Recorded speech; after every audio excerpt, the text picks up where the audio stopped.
नमस्कार मित्रांनो, मी शेळके वकील. आजच्या व्हिडिओमध्ये आपण मानसिक छळ आणि त्याबाबत घटस्फोट मिळतो का नाही याबद्दल बघत आहोत. मित्रांनो, पारंपरिक आणि किरकोळ कारणावरून जर पती पत्नीनं मेहरबान कोर्टामध्ये मानसिक छळ झाला म्हणून जर अर्ज दाखल केलेला असेल, अशा किरकोळ आणि पारंपरिक कारणावरून मेहरबान कोर्ट घटस्फोट देऊ शकत नाही.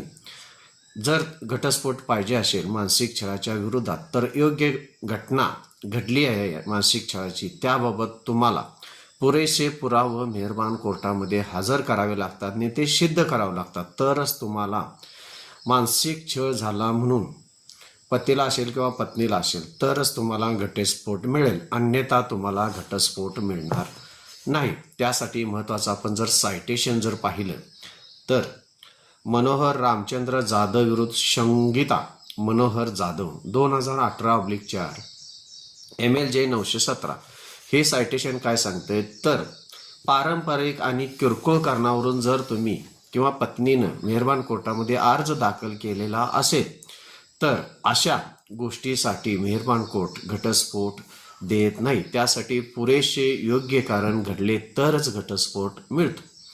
माझ्या चॅनलला सबस्क्राईब करा, लाईक करा, माझा व्हिडिओ शेअर करण्याचा प्रयत्न करून मला प्रोत्साहन माझ्या चॅनलला देत राहा. धन्यवाद मित्र.